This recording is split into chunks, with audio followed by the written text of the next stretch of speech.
бір ғана сұрақ. 18 жылдың ішінде сіз не істеп үлгересіз? Қарапайым адам 18 жылда не істеп үлгереді? Мен білуімше, қарапайым адам 18 жылдың ішінде мектеп, колледж, университетті оқып бітіреді. Немесе ересек адам болатын болса, ол 18 жылдың ішінде үйленіп, неше түрлі жұмыстарды ауыстырып, неше түрлі көлік ауыстырып, неше түрлі тұратын жерін ауыстырып, неше түрлі елдерге барып, басынан неше түрлі оқиғаларды кешіреді. Ал мына адам болатын болса, бір қателік үшін 18 жылын аэропортта өткізген. Менің есімім Еркебұлан, және бүгінгі видеода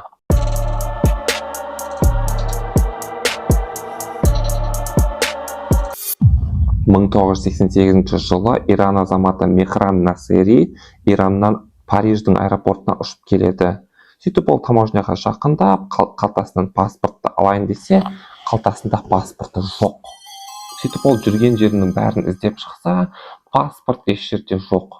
Енді не болады деп таможняның сотрудниктерінен сұрайды. Таможняның сотрудниктары Мехранға айтады: кешіріңіз, біз сіздің кім екеніңізді білмейміз, сондықтан біз сізді елге кіргізе алмаймыз дейді. Сөйтіп ол обратно Иранна ұшып кетейін десе, оны самолетқа отырғызбайды. Дәл сол себептен оның кім екенін ешкім білмейді. Себебі бұл 1988 жыл, және ол сәтте ешқандай компьютер жоқ, және сіздің кім екеніңді тек қана паспорт арқылы дәлелдей аласың. Бұл менің проблемам емес. Біздің елге адам ұшып келеді, паспортын көрсетеді, солай біз оны елге жібереміз. Ол паспортын жоғалтып алғаны біздің мәселе емес, ол оның проблемасы. Біз бұл жерде ойын ойнап жүрген жоқпыз. Осындай себептен Мехран аэропортта қамалып қалады. Осы сәтте кейбіреулер ойлап қалады, ол Иран өзінің еліне қайтқанша осы аэропортта тұра бергені дұрыс деп ойлайды. Бірақ жоқ, оның отбасы өте бай, беделді отбасының адамы. Және аэропортта тұрған әрбір күн ол үшін позор. Бірақ ол сабырлық сақтап, бір жағдай болар деп, ары қарай аэропортта тұра береді. Мен жалғызсыраймын, және бұл жағдай күлкілі нәрсе емес. Бірақ бұл оқиғаның соңы сәтті болатынына үмітімді үзбеймін. Аэропорттың қызметкерлері оған газет, тамақ немесе әңгіме айтуға, сырласуға жақындап дос бола бастайды. Аэропорттың қызметкерлері оны жұмысындағы бір әріптесі көріп, онымен сырласып, әңгімелесіп жүреді. Күнде жұмыста оған тамақ беріп, немесе сыйлық сыйлап, праздник болған сайын. Менің үйге қайтқым келмейді. Сенің жағдайың жаман болып тұрса, мен саған әрдайым көмектесуге дайынмын. Солайша аэропорттың қызметкерлері оны жалғызсыратпай, онымен сырласып, жағдайын сұрап, праздник болған сайын оған подарок етіп.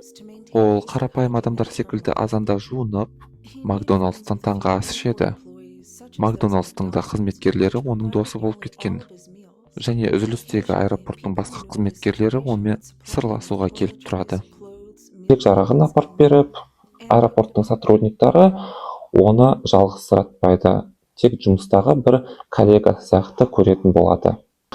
Бірақ жақсы ма жаман ба, 2006 жылы оның жағдайы күрт нашарлап, оны аэропорттан шығарып, больницаға апарып, оны емдете бастайды.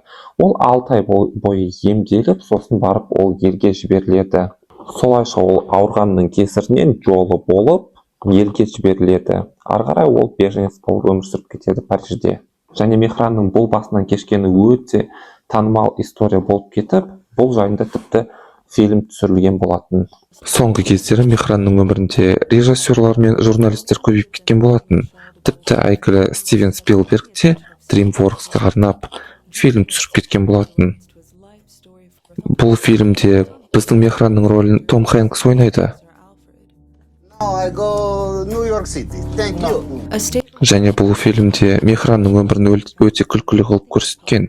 Тамақ жейтіні, жуынғаны, ұйықтайтыны, қызметкерлермен араласа алмайтыны өте күлкілі қылып көрсеткен.